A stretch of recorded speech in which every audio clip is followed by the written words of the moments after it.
Hey, what's going on, guys? It's TrekYT here, or Nick, and I'm bringing you guys a brand new base showcase. In today's episode, I'm going to show you guys how you can condense everything that you would have in a faction space into about one floor, so that way people with smaller factions can still have an amazing looking base with also having that functionality portion of the base. Without further ado, let's jump right into this tour. So starting off, this is where you would spawn in. You would spawn in right on top of this ice block that's covered by a trapdoor. You could have this board right here for messages for the members of your faction or whatever type of server that you play on that you need a base for. This is mainly just the central hub. It has decorations on both sides and has ender chests on both sides. There's not any storage in this general spawn part, but it is just supposed to look good as a general entrance to your base. Walking down, we've got trap chests and drop chests on either side.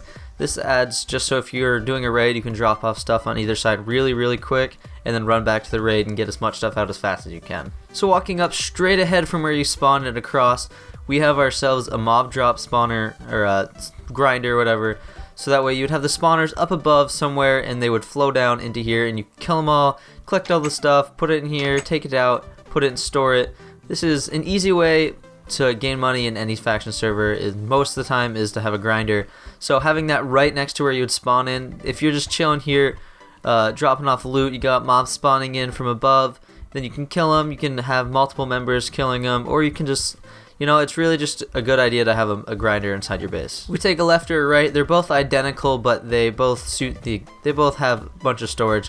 So we have a bunch of protected chests over here, and then in this water we also have non-protected chests, but they are protected in some way. So if somebody were to TNT cannon into your base, these aren't going to blow up and drop loot all over the ground. So maybe if they're dumb, they won't notice these ones in the water. Highly doubt it, but you know, it's always good to just throw water on something so TNT can't blow it up. We also have anvils all over the place over here, so if you have to repair armor all over the place. We've got anvils up here, which is kind of funny if you were to use these, but they're really just for decoration. There's nothing really up here.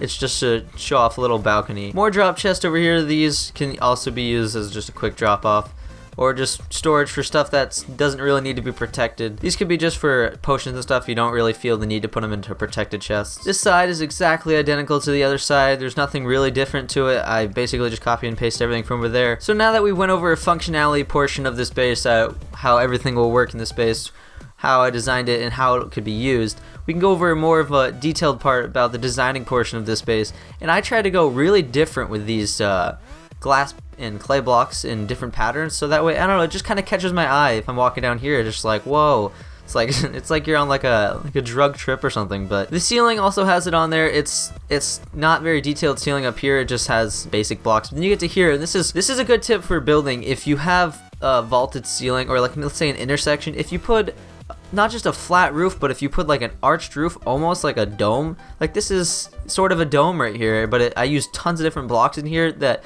all in their own way have their own detail that'll catch your eye and make it more appealing to you. A good tip for any build is if you throw grass with a trapdoor in front of it to cover up the side of the grass block, you can use it as a flower pot or a flower bed. They work very great for like windows and stuff like that, or if you're just like, I just use it here because this would have been a blank empty column, and I just threw the extra detail in there to make it a little bit more interesting and appealing to the eye. Up here we've got two like diagonal like arches or something that meet up. They also catch your eye, and then up here we just snuck in a little bit more color to add a little bit more variation. You can barely see the flower pots up there, but you know, as much detail as you can, whether it's subtle or major, it just makes everything look a little bit better. I added these wood fences right here so that way it just wasn't plain like everything else in the base. Added a little variation. This is a good lighting technique right here. Throwing trapdoors on the outside of a glowstone block and then a hopper underneath, sort of like a chandelier or just a hanging lamp or something. It looks great. Just gonna give a last little walk through the base. Got a little bit of nature theme up on either side. Got our fancy designs on either side. Great little vaulted ceiling right here.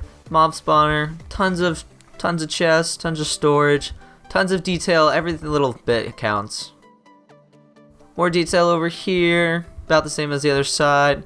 That's really all for this base. If you guys did enjoy this episode of Base Showcase, please leave a like and a comment down below on how much you enjoyed this episode. If there's any other themes that you guys want to see in bases, please leave them down in the comments below. Anything you guys want to see out of this series, please just give me a shout. I look at all the comments and I will always take any suggestions that you guys give me. As always, is there any other build ideas or any other video ideas you guys want to see, please leave them down in the comment section below. I'm always looking for new ideas, Some ideas are better than others, but I will always take your comment into consideration when I'm making a video. I love you all. See you guys later. Peace out.